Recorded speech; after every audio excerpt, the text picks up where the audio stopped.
राम। सीप गयो मोती भयो, कदली भयो कपूर। अही मूक गयो ते विष भयो, संगत को फल सूर। सूरदास जी महाराज फरमा रहे हैं, स्वाति बूंद का पानी सीप गयो मोती भयो। पानी तो एक है, मगर जैसी संगत मिली वैसा वो बनता चला गया। सीप गयो मोती भयो। सीप में अगर स्वाति बूंद का पानी जाता है तो मोती बनता है। कदली भयो कपूर। कदली कहते हैं केले को। केले के अंदर स्वाति बूंद का जल पड़ जाए तो कपूर बनता है। अही मुख गयो ते विष भयो। अही कहते हैं सर्प को। अब सर्प के मुख में अगर स्वाति की बूंद पड़ जाए तो वो तो विष ही बनेगा, क्योंकि उसके अंदर विष है। संगत को फल सूर। तो इस प्रकार संसार में हम जैसी जैसी संगत करते जाएंगे वैसा वैसा हमारे अंदर गुण प्रगटेगा। तो संगत तो करनी है साधुओं की, संतों की। उस संगत को टालना है। संगत करे तो साध की रे, नितर रहियो एक। संगत करे तो साध की रे, नितर रहियो एक। सागट सुमुख बोलता रे, क्रोध बंदे और देख भजो तो राम भजी जो रे। हरि बिन दूरत जी जो रे। करना है तो भजन करो। जितना खाली समय मिलता है रसना से राम राम करते रहो। अभी आप सत्संग में बैठे हो तो रसना से राम राम कर सकते हो। रसना चलाते रहो। और संगत करनी है तो संतों की संगत करो, साधु की संगत करो। संगत करे तो साध कीरे। अगर ऐसा मौका नहीं है, साधु संगत की सत्संग नहीं मिल रही है, तो अकेले रहो। अकेले रहो इसका मतलब कि कुसंगत मत करो। कुसंगत से हमारा जीवन बिगड़ सकता है। हमारे अंदर बुरे विचार, बुरे भाव पनप सकते हैं। सत्संगत का बड़ा महत्व है। आइए आज की इस सत्संग में राजा चंदूलाल के संवाद पर हम चर्चा करें। राजा चंदूलाल सिवनी प्रांत के राजा थे। जब महाराज जी राजस्थान से पूर्व की ओर जा रहे थे तो बीच में मालवा प्रांत पड़ता है, जो आज का मध्य प्रदेश कहलाता है, उसमें सिवनी प्रदेश के राजा चंदूलाल जी थे, जो कि बाद में महाराज जी के शिष्य बने। बहुत अच्छी चर्चा उनके साथ हुई, जो ज्ञान हमारे लिए बहुत लाभप्रद है।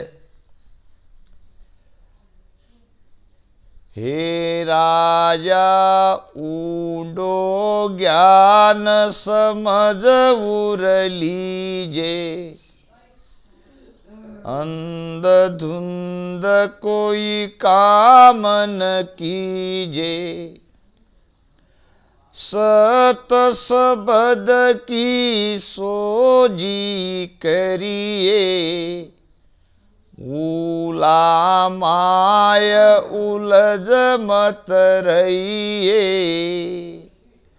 हे राजा, ऊंडो ज्ञान समझ उर लीजे,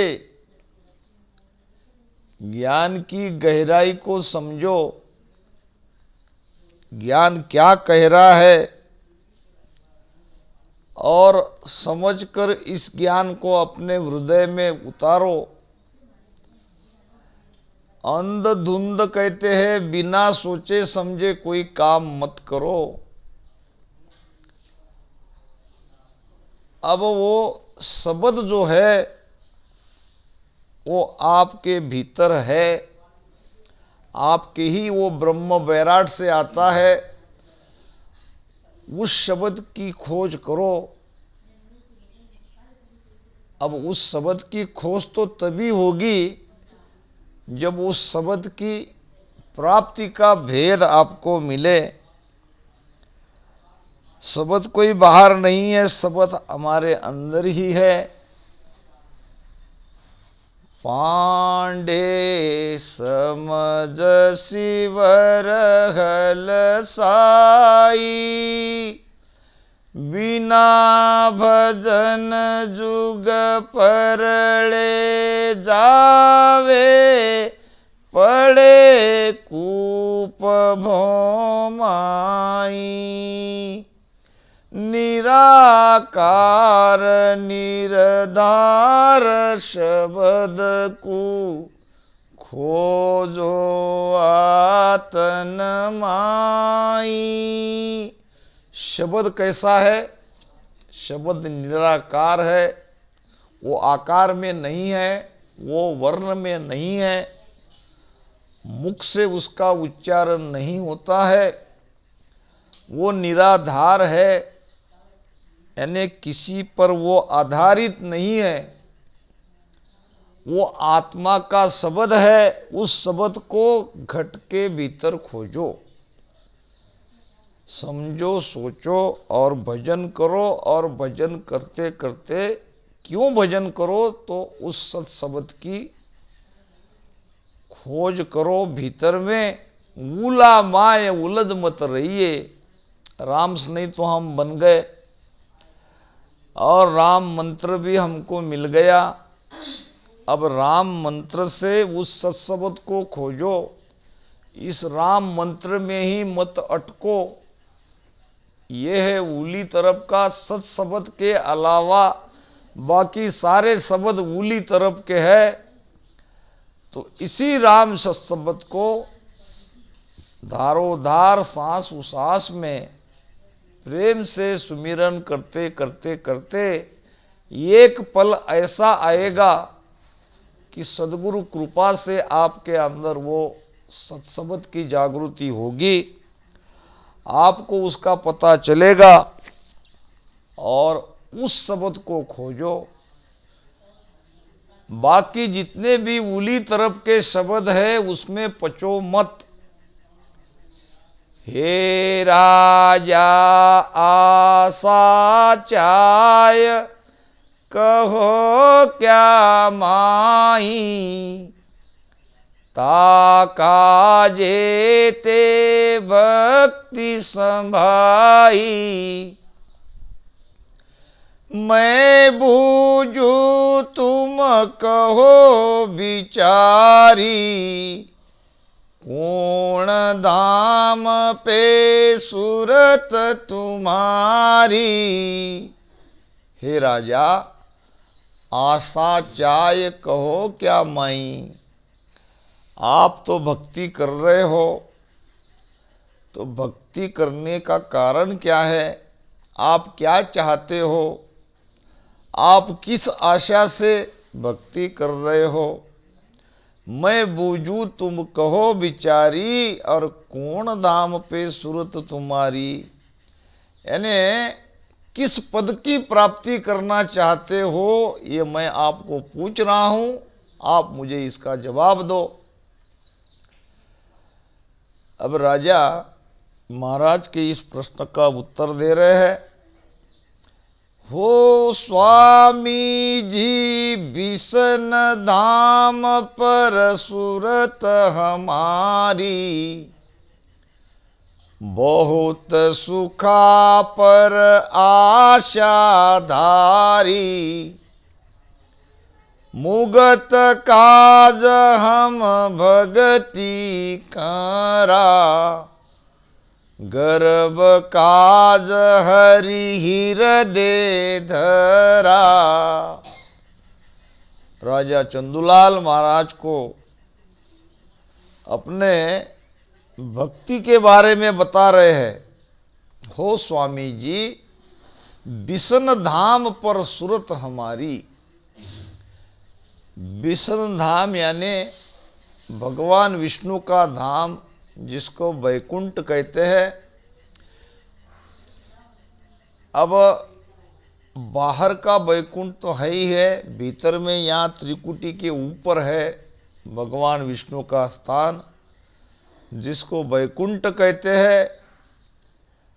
बहुत सुखा पर आशाधारी, मुझे बहुत सुख की प्राप्ति चाहिए, बहुत सुख मिलना चाहिए, इसलिए मैं भक्ति कर रहा हूँ। और मेरा इष्ट है भगवान विष्णु, और भगवान विष्णु के वैकुंठ धाम की प्राप्ति मैं करना चाहता हूँ। मुगत काज हम भक्ति करा। दूसरा, जीव जो बंधन में पड़ा है, इस जीव को बंधन से मुक्त करने के लिए मैं भक्ति कर रहा हूँ। और मेरा भी लक्ष्य यही है, जो सभी धर्म में, सभी मार्ग में, सभी पंथ में सबका लक्ष्य एक ही है कि हम बार बार गर्भ में न आए। पुनरपि जन्मम पुनरपि मरणम पुनरपि जननी जठरे शयनम। एक शरीर से दूसरे शरीर में, ये 84 लाख योनि में ये जीव का आना जाना लगा है। तो गर्भ में मैं वापस ना आऊं, इसके लिए परमात्मा को मेरे हृदय में मैंने धारण कर रखा है। अब यहाँ पे समझने वाली बात ये है कि राजा चंदूलाल का उद्देश्य तो बड़ा अच्छा था, मगर केवल उद्देश्य अच्छा रहने से काम नहीं चलेगा। उद्देश्य के साथ में हमारे पास वो भेद भी चाहिए। अब वहाँ देखो, मुक्त के लिए यानी मोक्ष प्राप्ति के लिए और गर्भ में वापस ना आए, इसके लिए वो भक्ति कर रहे हैं। अब भक्ति किसकी कर रहे हैं? तो भगवान विष्णु की। किस पद को पाना चाहते हैं? तो वैकुंठ को। अब जब वो काल विष्णु को ढावे और चाकर धनी गर्भ में आवे, अब महाराज ने तो निर्णय कर दिया, काल भगवान विष्णु को भी नहीं छोड़ेगा। तो भगवान विष्णु और ये उनकी भक्ति करने वाले दास कहो चाकर कहो, जब काल भगवान विष्णु को नहीं छोड़ेगा तो चाकर धनी गर्भ में आवे, ये दोनों तो गर्भ में आना ही है। तो इसलिए उद्देश्य अच्छा होते हुए भी भेद सही नहीं है।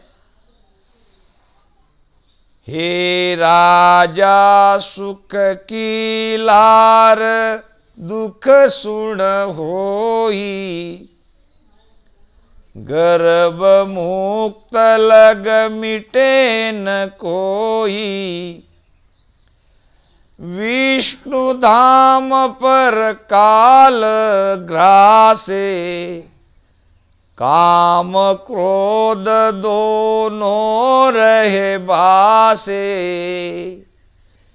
हे राजा,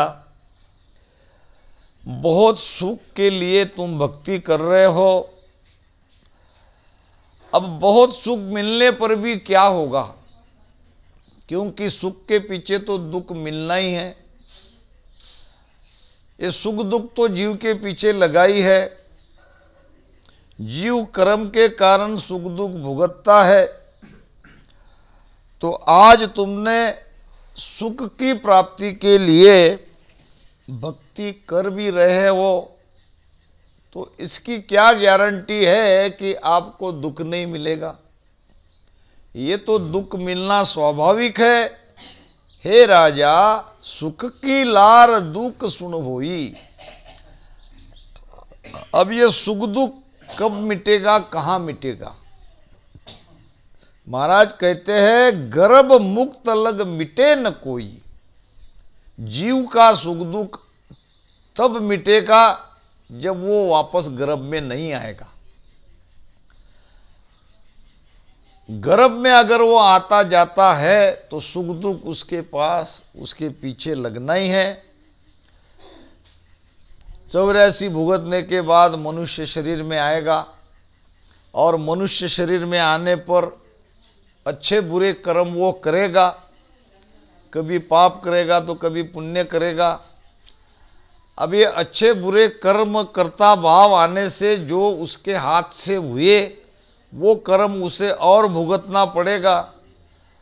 तो कर्म के चक्कर में ये जीव ऐसा फंसा है कि इस 84 के चक्कर से बाहर निकलना लगभग असंभव है। महाराज कहते हैं 3 ताप को कर्म है, जीवा की लारा। 3 ताप को कर्म है, जीवा की लारा। 14 तीनों लोक ये कर्मा बस सारा। 14 तीनों लोक ये कर्मा बस सारा। भजना रे भाई प्राणिया, क्या अर्थ विचारे। पढ़िया गुण्या माने नहीं, जम जवरो मारे। 3 ताप है और 3 ही कर्म है। आदि व्याधि उपाधि, ये 3 ताप है जीव के पीछे। आदि नाम आदि के, पूरब के, मन के। व्याधि नाम शरीर के। शरीर में कई तरह की बीमारियां पैदा होती है, यह है व्याधि। ये भी जीव के पीछे बहुत बड़ा ताप है। और एक है उपाधि, यानी बाहर से आता है। जैसा कि एक राजा था और राजा के यहाँ कोई धार्मिक कार्यक्रम था और महाप्रसाद का आयोजन किया। अब महाप्रसाद के लिए दूध दही बाहर से मंगाया। अब वो दूध दही लाने वाले अपने मटके भर भर के राजा के यहाँ निकले। रास्ते में एक पेड़ के नीचे थोड़ी देर वो बैठे। जैसा कि रोज बैठते थे उस दिन वो बैठे। तो उसी समय पेड़ के ऊपर से एक सर्प ने अपना विष नीचे छोड़ा। अब वो विष पड़ गया उसी दूध में दही में। अब वो बेचारे लेके गए राजा के यहाँ, रसोइयों को दे दिया। अब उसकी जो कुछ बनना था वो पदार्थ बन गया और ब्राह्मणों को जिमाने के लिए राजा ने बुलाया। अब सब तैयारी हो गई, भोजन की व्यवस्था हो गई, परोसा गया। अब जिसमें जहर मिला था वो भोजन खाते ही हजारों ब्राह्मण मर गए। अब हजारों ब्राह्मण मरने के बाद अब जो कर्म बना, अब वो कर्म का जिम्मेदार कौन? अब राजा को अगर जिम्मेदार ठहराए तो राजा को कुछ पता नहीं था, उसे क्या मालूम। रसोईया को, बावर्ची को जिम्मेदार ठहराए तो उसको भी पता नहीं। अब है दूध लाने वाले, अब जो दूध लाने वाले उनको भी पता नहीं कि पेड़ के नीचे उसमें सर्प ने जहर छोड़ा है, वो भी जिम्मेदार नहीं। अब सर्प को भी क्या पता कि ये आज भोजन प्रसाद में ये जाने वाला है। तो इस तरह से जिसका संबंध उस कर्म से बन रहा था वो कोई जिम्मेदार नहीं दिख रहा था, वो कर्म ऐसा ही घूमता रहा। अब इधर राजा हजारों ब्राह्मण मर जाने के कारण दुख में एक प्रकार से इतने वो दुखी हुए कि धीरे धीरे वो अपना संतुलन, अपना दिमाग खो बैठे, राजपाट छोड़ दिया और पागलों के जैसे इधर उधर भटकने लगे। अब वो कर्म ऐसे ही भटक रहा था, किसी के ऊपर लग नहीं रहा था। तो एक दिन राजा किसी रास्ते से जा रहे थे, एक पेड़ के नीचे बैठ गए। अब उसी रास्ते से दो मित्र जा रहे थे बातें करते करते। एक ने पूछा कि वो बैठा है वो कौन है? राजा बैठे थे। तो दूसरे ने कहा तुम्हें पता नहीं? अरे वो राजा है जिसने हजारों ब्राह्मणों की हत्या करी, अपने घर को जिमाने के लिए बुलाया और भोजन में जहर मिला दिया, ये वो है। अब तुरंत कर्म इन दोनों मित्रों पर लग गया। अब इन्होंने तो कुछ किया नहीं था, मगर जिसने नहीं किया उसके ऊपर दोषारोपण करने से ये कर्म उनको भुगतना पड़ा। तो ये है उपाधि। तो ध्यान रहे, हमको भजन तो करना ही है, सत्संग तो सुननी है, न किसी के बारे में बात करनी है, जो हाजिर नहीं है उसके बारे में अच्छा बुरा कुछ कहना नहीं है, क्योंकि क्या पता कोई बाहर का कर्म उपाधि हमारे गले न पड़े। तो ये 3 प्रकार के ताप है। महाराज कहते हैं 3 ताप को मेट कर सबका अमल उड़ाय, जन सुखिया गुरुदेव जी ब्रह्म के माय मिलाय। ये 3 ताप जब तक जीव के पीछे से नहीं हटेंगे तब तक ब्रह्म में नहीं मिलेंगे। अब जैसे ये 3 ताप है वैसे 3 प्रकार के कर्म हैं, संचित प्रारब्ध क्रियमान। अभी हम प्रारब्ध लेके आए हैं, हमारे भाग्य में क्या क्या लिखा है पहले ही तय हुआ, हमारे कर्म के आधार से हमें प्रारब्ध मिला। अब प्रारब्ध हम भुगत रहे हैं, प्रारब्ध भुगतते भुगतते हमारे हाथ से क्रियमान हो रहा है। अब जो हम कर्म कर रहे हैं, कर्म होता है कम ज़्यादा प्रमाण में।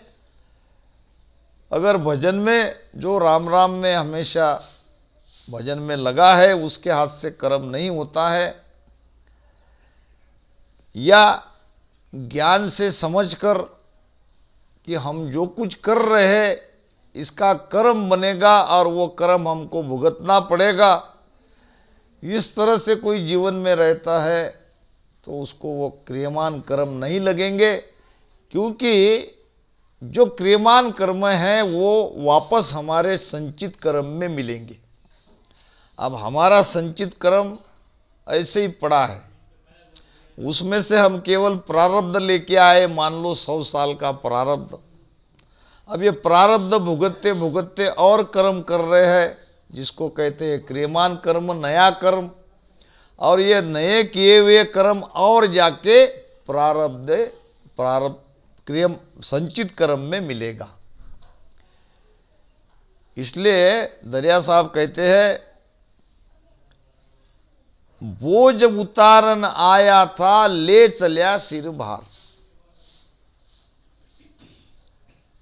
संसार इस कर्म के भेद को समझता नहीं। ये एक बड़ा अच्छा मौका हमें मिला था कर्म का बोझ उतारने का। अब वो बोझ तो उतरा नहीं, वापस और कर्म कमा के उस बोझ को और बढ़ा दिए। दरिया नर्तन पाय कर कियो न राम उचार। मनुष्य जन्म पाकर राम राम का भजन कर्म काटने के लिए करना ही पड़ेगा। बोझ उतारन आया था ले चलिया सिर भार।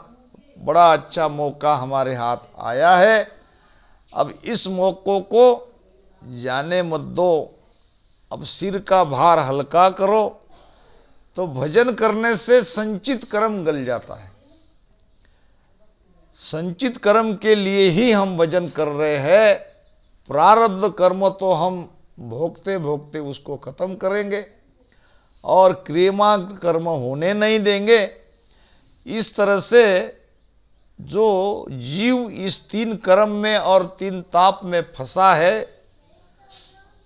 कर्म के बंधन से वो मुक्त होगा। 3 ताप का कर्म है जीवा की लारा। 14 तीनों लोक ये कर्मा बस सारा। ये 3 लोक 14 भवन जीव के लिए बनाए हैं कि जीव कर्म करके ये 3 लोक 14 भवन में ही रहे। इसके परे आनंद लोक में नहीं जाए, अमर लोक में नहीं जाए। इसलिए जीव के पीछे ये बहुत बड़ा बंधन लगाया हुआ है। ब्रह्मा विष्णु महेश्वर शक्ति जाए बंधन दिया और सत बैराग बिना नहीं टूटे बहुविध गाढ़ा किया। जब तक हमारे अंदर सत बैराग नहीं आएगा, ज्ञान बैराग नहीं आएगा, इस बंधन से, कर्म के बंधन से मुक्त नहीं होगे। सत बैराग तब आएगा जब हम धारोधार सांस उसास में भजन करते रहेंगे। इसलिए भजन करो, भजना रे भाई प्राणिया, काई अरत विचारे, पड़िया गुणिया माने नहीं, जम जवरो मारे। तो महाराज यहाँ कह रहे कि हे राजा, सुख की लार दुख सुन होई, और गर्भ मुक्त लग मिटे न कोई, विष्णु धाम लग काल ग्रासे। भगवान विष्णु का जो धाम है वैकुंठ, वहां भी तो काल की पहुंच है, वहां तक तो काल जाता ही है। काम क्रोध दोनों रहे बासे, वहां कामना भी है तो क्रोध भी है। जहाँ कामना है, जहाँ क्रोध है, वहाँ आनंद कहाँ। तो इस प्रकार महाराज राजा को समझा रहे हैं।